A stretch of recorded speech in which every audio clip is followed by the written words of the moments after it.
Boa noite, pessoal, graça e paz. Estamos iniciando hoje, exatamente dia 8 de julho. Estamos iniciando mais um pequeno grupo online.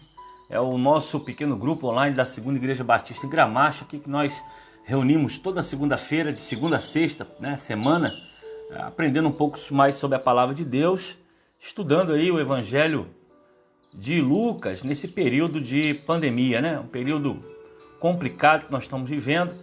E ainda estamos nesse processo de aguardar a liberação total, mas nós já estamos retornando ao nosso templo, nós estamos já com atividade aos domingos. Domingo agora foi o primeiro dia que nós retornamos ao templo e foi um tempo muito bom, Graças a Deus encontramos muita gente boa, muita gente bem, de saúde, e para a gente isso é muito importante.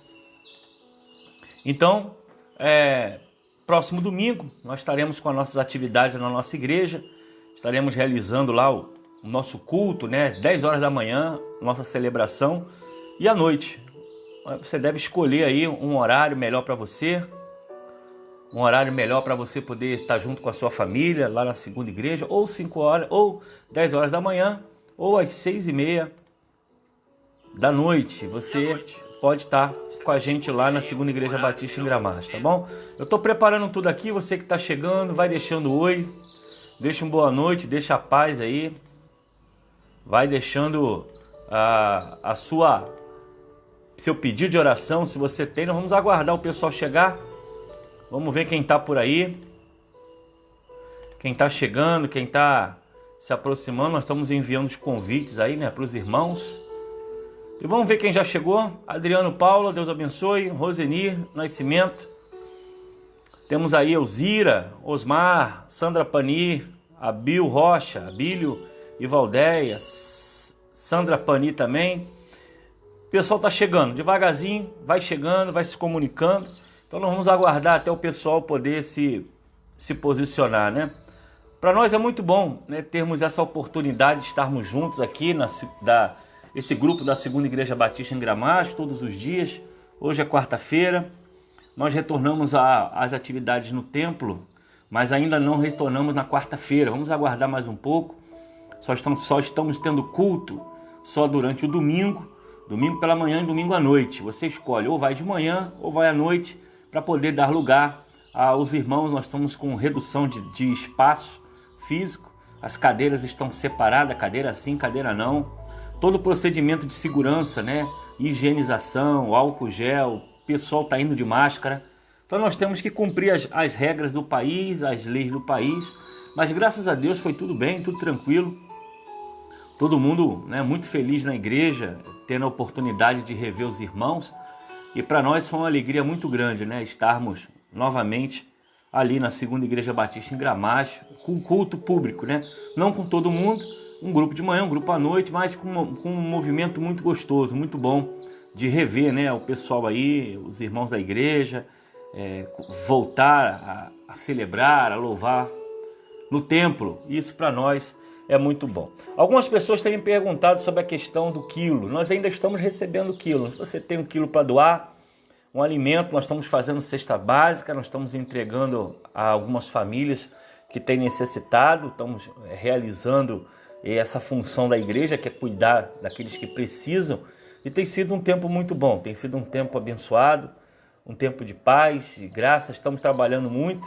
A nossa igreja tem atendido em torno aí de 50 famílias por mês que têm precisado de ajuda, E a nossa intenção é aumentar, mas isso depende também de cada um, depende também das nossas condições, da nossa situação de alimento para poder doar. Mas graças a Deus, aquilo que está ao nosso alcance nós estamos fazendo, Então eu quero agradecer a você que envia o seu quilo, envia a sua oferta, tem dado a sua atenção, a esse momento tão difícil que as pessoas estão vivendo. Tá ok? Tô vendo aí o irmão Jorge Luciano tá mandando a paz aí, manda um abraço aos irmãos. Irmã Maria de Fátima também acabou de entrar, Anderson Abreu, Tá todo mundo aí chegando devagarzinho. E esse é bênção para nós estarmos aqui reunidos, nesse tempo de pandemia, mas uma oportunidade de nós conversarmos um pouco sobre a palavra de Deus. É uma outra informação que eu preciso passar em relação em relação à agenda da igreja. Devido a essa pandemia, nós tivemos a mudança, né, completamente do calendário da igreja. Nós não estamos mais seguindo aquele calendário, nós não estamos mais seguindo os congressos, os eventos, as programações que tinham sido agendadas, até porque nós não sabemos até quando isso vai, né? Nós estamos aguardando, mas as coisas estão sendo liberadas ainda muito devagar, muito tranquilo. Então, aquele calendário preparado de programações, de eventos, ele para 2020 não funciona mais, né? Tivemos aí Páscoa, tivemos aí cantata cancelada, congresso de família, mês de maio, que estava tudo preparado, né, para o nosso passeio da família, foi tudo suspenso, mas vamos aguardar 2021, né? 2021 já está aí às portas, daqui a pouco já é final de ano, já estamos no meio do ano, e ano que vem nós vamos então preparar toda a nossa programação e organizar todas essas coisas, né? Tô vendo aí Luiz Monteiro, né, mandando um abraço. Mário Drummond acabou de entrar, Maria da Penha também. Então é isso, nós temos que entender, é algo que aconteceu no mundo, fugiu ao nosso controle. Muitas programações preparadas, organizadas, já não vão acontecer mais, vamos ter que adiar para o ano que vem. O calendário da igreja já não funciona, porque tudo é organizado logo em janeiro, mas devido a tudo isso, não tem como mais. Então eu peço aos irmãos paciência diante de tudo que está acontecendo. Alguns irmãos já estão me perguntando se vai voltar às atividades das organizações. Eu ainda afirmo que ainda não é o momento. Nós só estamos voltando com o culto manhã e noite. Não temos classe de criança, não temos reunião de adolescente, não temos embaixada, mensageira, não temos ensaio de nenhum conjunto, nenhum quarteto, nenhum grupo de coreografia, está tudo suspenso. E até porque nós só voltamos às atividades no domingo, manhã e noite, muito bem controlado, com tudo muito bem organizado, para que ninguém venha correr risco sem necessidade. Então eu peço só a sua atenção nisso, né? E que os irmãos esperem um pouquinho. Daqui a pouco, né, vai tudo normalizar e nós vamos voltar, tá bom? Eu creio que, pelo que eu vi domingo, eu já vou entrar aqui no estudo dessa noite, a nossa igreja está muito segura de tudo que a gente fez e preparou para os irmãos podem vir com tranquilidade. Comparado com o que está acontecendo aí fora, com o que a gente vê aí fora, a igreja, ela se organizou, se preparou e está tudo muito seguro, né? Se você observar, locais dentro do ambiente do templo estão separados, cadeira sim, cadeira não. Você entra hoje no ônibus, no trem, no metrô, não tem separação nenhuma, né? Então a igreja está bem segura. O cuidado com álcool gel, cuidado com máscara, controle de entrada e saída, número de pessoas, a igreja está trabalhando isso muito bem. Então peço a você simplesmente paciência, né? Que daqui a pouco vai tudo voltar ao normal. Mas se você quiser vir assistir o culto, participar do culto, pode vir, né? Tá tudo muito tranquilo, tudo com muita tranquilidade e segurança, que é o que nós precisamos. Então vamos lá, pessoal, vamos começar. Quem está chegando aí, quem vai chegar depois assiste o vídeo.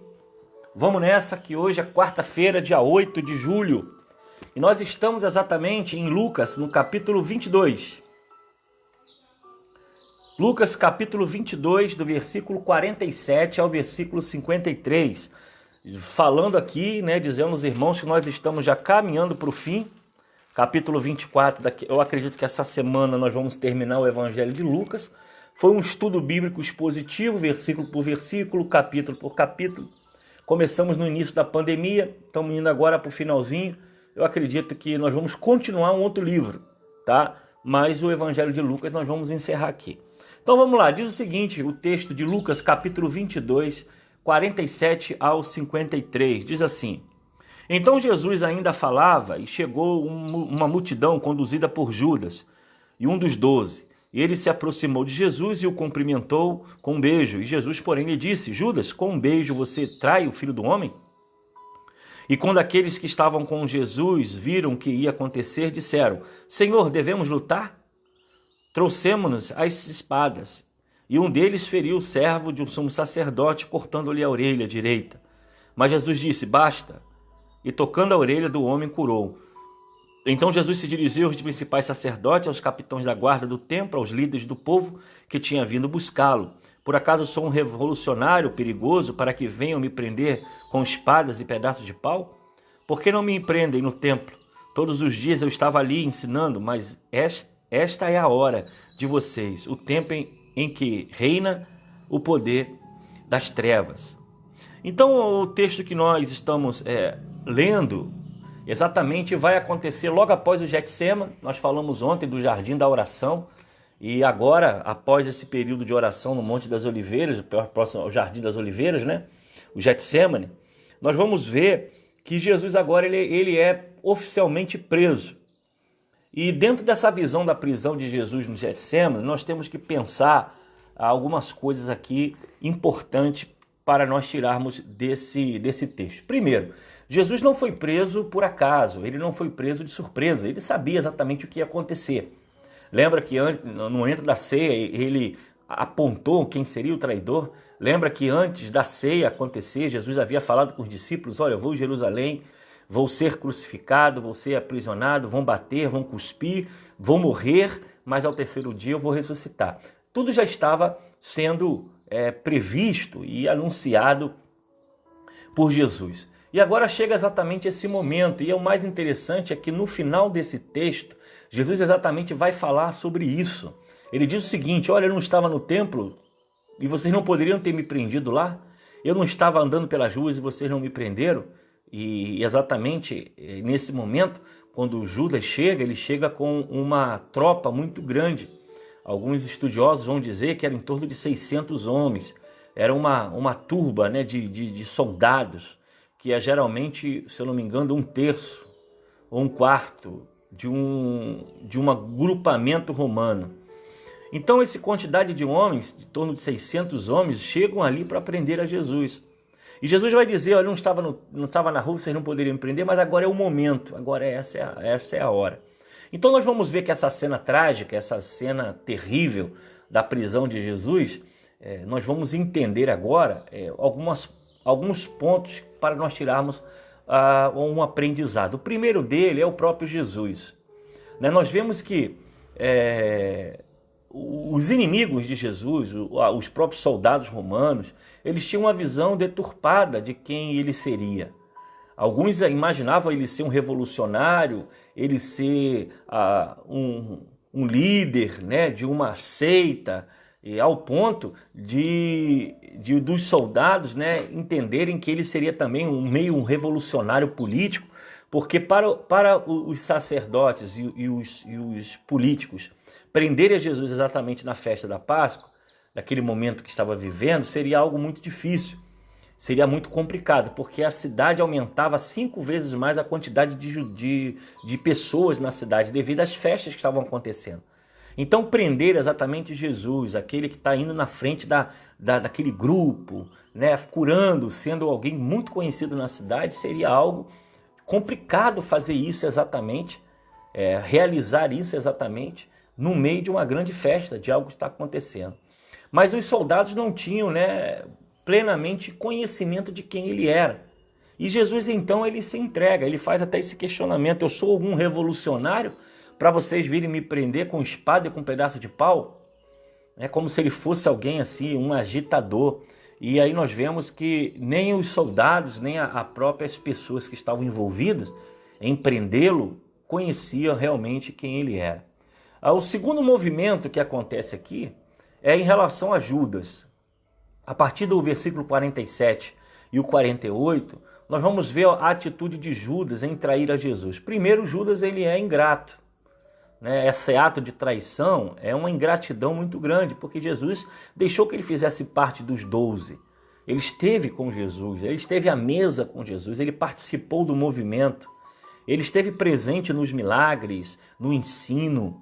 Ele até ocupava uma função muito importante, que ele cuidava da bolsa, que era a questão do tesouro do grupo, é aquilo que mantinha o grupo funcionando, a alimentação, o deslocamento.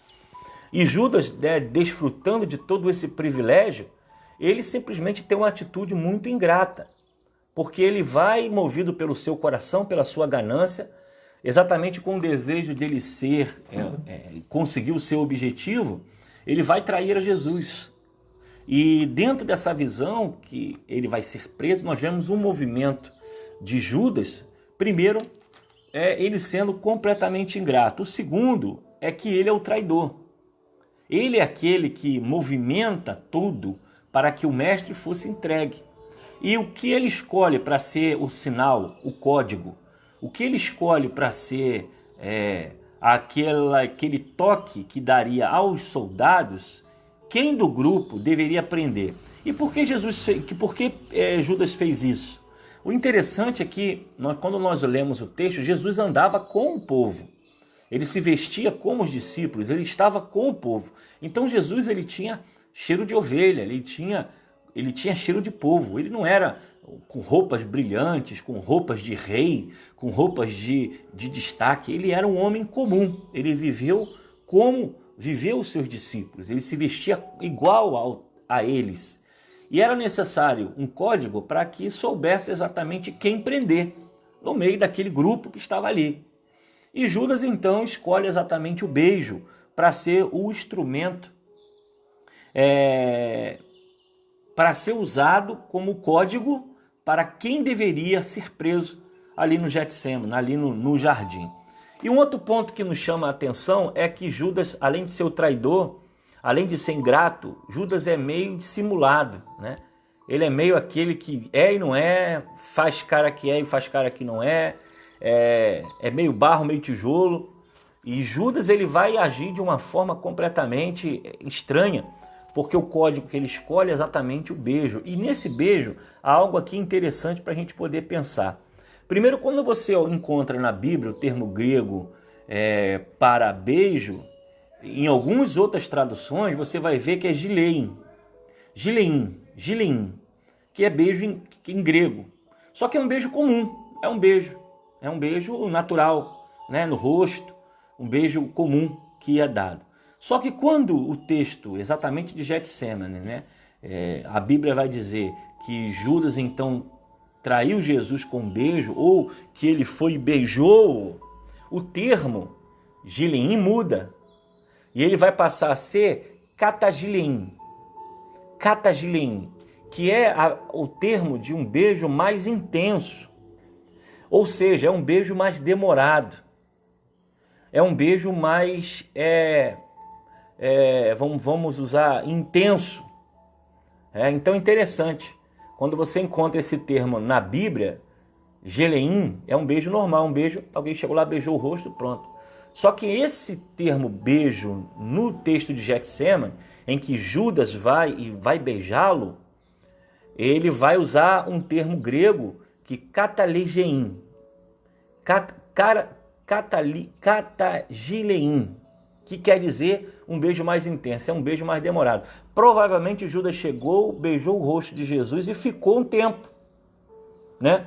Provavelmente ele fez isso com a intenção de marcar exatamente quem deveria ser preso, para dar tempo dos soldados saberem quem deveriam prender. É interessante quando a gente estuda a Bíblia, não apenas lê, né, mas se aprofunda em cada palavra e tenta interpretar o texto, a gente vai ver que o beijo de Judas é um beijo diferente, é um beijo demorado, é um beijo mais próximo, é um beijo mais intenso. Para quê? Para mostrar exatamente, dar tempo suficiente para que os soldados pudessem então prender a Jesus. E nessa situação de Judas ser dissimulado, né, ele parece que é e não é, finge que é e não é, finge que é amigo, mas é traidor, finge que é companheiro, mas é covarde, nós vemos que Jesus vai fazer uma pergunta a ele: com um beijo você traíste o Filho do Homem. Eu acredito que essa palavra deve ter entrado na mente de Judas muito, muito intenso, e a Bíblia vai dizer depois o que acontece com ele. Nós vamos falar isso nos próximos estudos, perdão. Então, quando nós olhamos esse texto,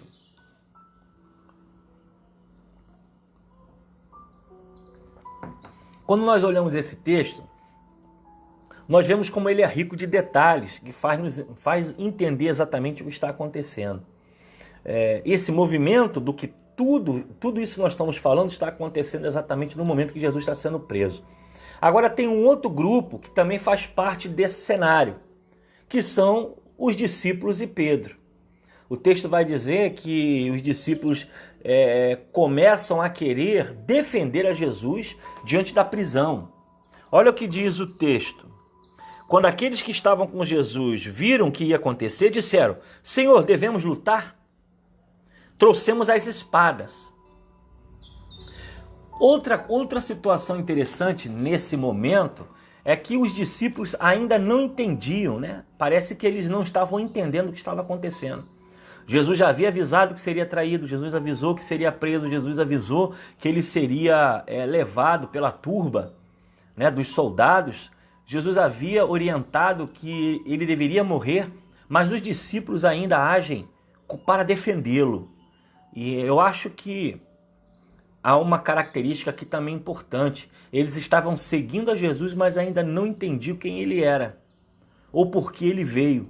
Porque na verdade Jesus ele não é preso, ele se entrega, porque ele sabe que a traição vai acontecer e ele sabe exatamente, né, que aquele beijo seria o sinal que haveria de acontecer. Então seus discípulos ainda não estavam entendendo, eles queriam defender com a espada. Uma coisa nos chama atenção: há lutas que nós não lutamos com as armas humanas. Há uma luta que nós lutamos com as armas espirituais. Os discípulos queriam defender a Jesus com as suas espadas, com aquilo que era natural, humano, né, a força humana. E Jesus diz que não façam nada. Para isso deveria acontecer. E algo que a gente precisa pensar: há lutas que nós lutamos que não são através da nossa força, do nosso conhecimento, da nossa inteligência, do nosso pensamento, da forma de nós agirmos.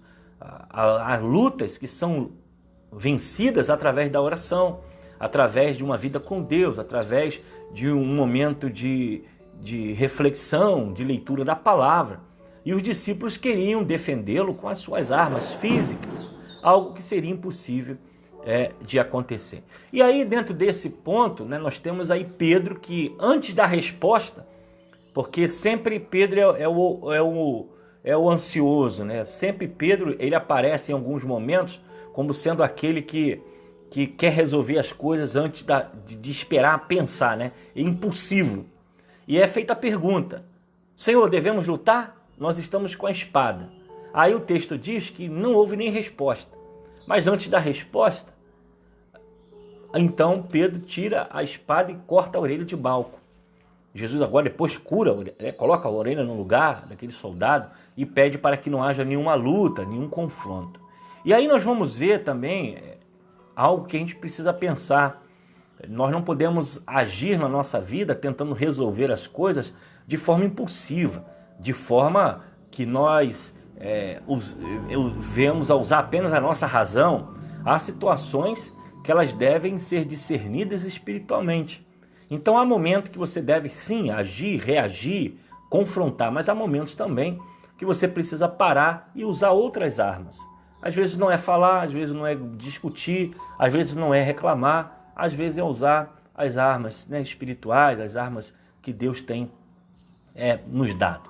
E agora, em quarto lugar, mais um grupo, além de Judas, além de Jesus ter se colocado numa posição submissa, além dos discípulos, né, quererem defendê-lo com a espada, nós temos também um outro grupo dentro desse cenário, que é a multidão. Exatamente os soldados, né? Os soldados haviam sido enviados ali, diz o texto, em torno de 600 homens.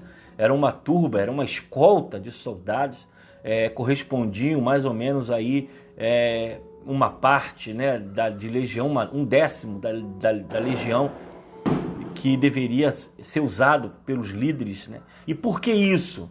Porque eles tinham a visão de Jesus ser um revolucionário. E era um período de festa, era um período de movimento na cidade.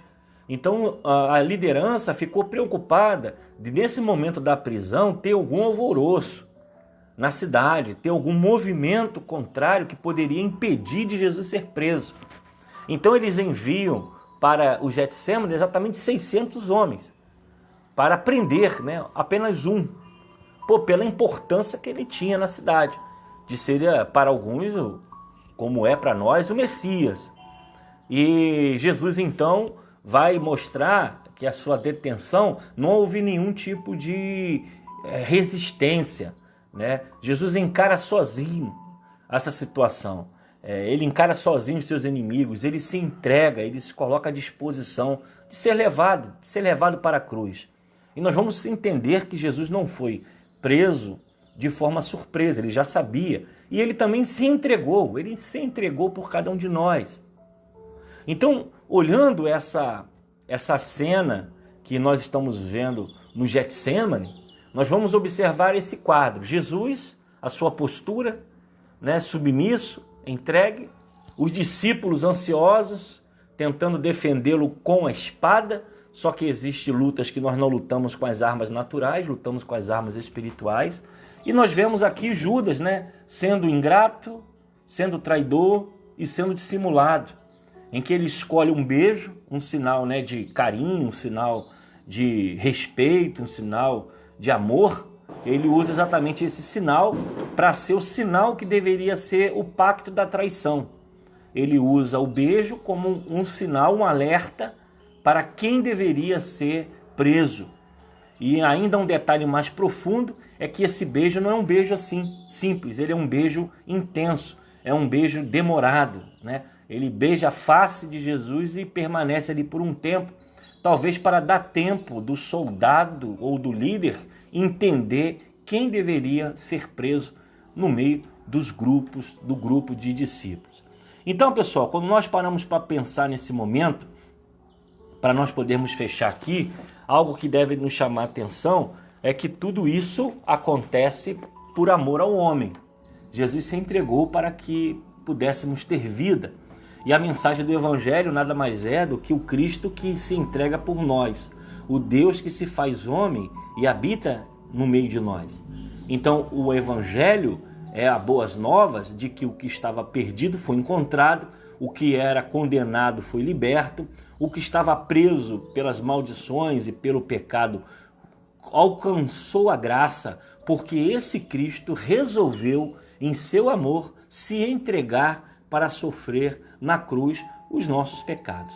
Então o Getsêmani, que nós falamos ontem, mostra a agonia não da morte, não do sofrimento da cruz, a agonia não da coroa de espinho, mas a agonia de estar ausente de Deus, porque na crucificação Deus se afasta de Jesus. E ele diz: Pai, por que me desamparaste? Ele sente o esvaziamento da presença de Deus. E segundo, é porque ele carrega sobre si o pecado da humanidade.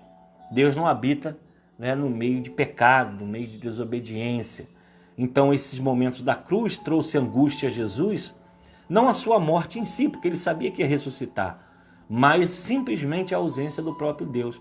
E agora, depois de toda essa agonia, começa então o processo da crucificação. Ele então é entregue, ele passa pelo constrangimento de ter um dos dele sendo traidor, aquele que estava à mesa, aquele que estava próximo, aquele que estava participando, ser o instrumento de traição, né? Aquele que Judas o entrega. E ele entrega como ato de um beijo. E todos nós sabemos que a questão é comum, né, no Oriente Médio, os homens se beijarem na face, por uma questão de respeito, beijar a mão, por uma questão de respeito, mas o beijo que Judas dá, ele tem um propósito de apontar quem deveria ser preso. A traição, um símbolo de respeito, amor e carinho, é transformado num instrumento simplesmente de desrespeito, falta de amor e falta de consideração. Então, nós precisamos fechar esse estudo pensando sobre esses pontos. Analisar cada um, olhar cada detalhe, aplicar em nossa vida, que há lutas que nós não lutamos com as armas humanas. Os discípulos queriam defendê-los com a espada, mas Jesus mandou que eles colocassem na bainha, não lutassem. Mas alguém precipitado nem esperou a resposta, já saiu cortando a orelha de um dos soldados. E às vezes a ansiedade e a precipitação faz com que nós venhamos a tomar atitudes que não são corretas, que não são legais. E principalmente nós precisamos primeiro ouvir em muita coisa a voz de Deus primeiro, para depois tomarmos decisões em nossa vida. Não foi isso que aconteceu ali com os discípulos, principalmente Pedro, que age dessa forma. Tá ok, pessoal? Então, nós fechamos aqui essa questão exatamente desse momento do Getsêmani, Jesus está sendo preso. Amanhã nós vamos caminhar já para o Calvário. E eu acredito que até sexta-feira, tem amanhã, quinta e sexta, eu vou tentar resumir para a gente poder fechar o Evangelho de Lucas agora, nessa semana. E semana que vem nós vamos trazer uma nova proposta aqui para os irmãos, tá bom? Então deixa eu ver quem chegou por aqui, quem chegou depois, muita gente, né? Cláudia, Andrade, Carminha, Alberito, Quirino, Deus abençoe. Gilca tá por aqui, Graça Lopes, Rosângela Aragão, Regina Baraúna, Gleidson, Tatá, quem mais tá por aí? Nete Fernandes, Márcia Valéria, Flávio Feliciano, Janaíra Bezerra, Deus abençoe. Magna Braz, né? Tem uma galera aí que tá passando, tá chegando. Deus abençoe todos vocês. Se eu deixei de falar, Giovanni também está na área. Quem eu deixei de falar, Deus abençoe. Amanhã eu falo sem falta. 20 horas em ponto, nós estaremos de volta. Olhei aqui, não há nenhum pedido de oração. Está todo mundo bem, pelo que eu vejo. E para a gente poder fechar, sábado pela manhã, de 8 a meio-dia, a igreja está aberta. Se você quiser passar por lá, orar, entregar o seu quilo, a igreja vai estar aberta, o zelador está por lá. Domingo, 10 horas da manhã, temos o nosso culto. Pode chegar tranquilo, sem correr, sem pressa. A igreja está muito segura, está mais segura a igreja do que aqui fora, eu tenho certeza disso, pelo respeito, pelo companheirismo. Os irmãos atenderam muito bem a sinalização, todo mundo de máscara, todo mundo usando álcool gel, sentados separadamente, coisa que você não vê aqui fora. O pessoal está desrespeitando geral, mas a igreja vai fazer o que tem que fazer de forma correta. E à noite nós temos também 6h30 o nosso culto, é louvor, é adoração, palavra e caminho para casa. Tá bom, pessoal? Então fica aí o convite, que Deus abençoe a todos. Vamos orar, que você tenha uma noite de quarta-feira abençoada aí em Cristo Jesus. Já deu 32 minutos, nós estamos falando, e eu espero que você reflita um pouco mais sobre o texto que nós aprendemos hoje. Amém, pessoal? Senhor, rendemos graças pela Tua palavra que nos mostra o poder, ó Deus, do Evangelho, Teu ensinamento, nos mostra a Tua vontade. Eu quero agradecer pela vida dos Teus filhos, que aqui chegaram, aqueles que ainda irão passar, outros entrarão mais tarde, mas que essa palavra possa trazer crescimento, entendimento, paz ao coração, e que Teus filhos sejam guardados e protegidos pela Tua presença. Te louvamos pelo Teu sacrifício, te agradecemos pela Tua entrega na cruz do Calvário e pelo perdão dos nossos pecados. Oramos para que Tu abençoe o nosso país, nossa nação. Oramos pelos enfermos, pelos doentes, pelos hospitais, pelos médicos, pelos enfermeiros, pelos aqueles que estão tentando se libertar, ó Deus, dessa enfermidade. Pedimos a Tua proteção sobre as nossas vidas, sobre a nossa casa, a nossa saúde, e que a Tua vontade boa, perfeita e agradável possa, Senhor, trazer a nós a segurança que somente o Senhor pode dar. Abençoe a Segunda Igreja Batista em Gramacho, dá-nos uma noite de descanso, é que eu oro e te agradeço no nome de Jesus. Amém. Amém, pessoal. Deus abençoe a todos. Quem chegou depois, um abraço. Resista aí o seu pedido de oração, resista aí o seu oi, e o nosso desejo é que você esteja bem. Amanhã nós estamos de volta, se Deus assim permitir. Um abraço e boa noite a todos. Graça e paz.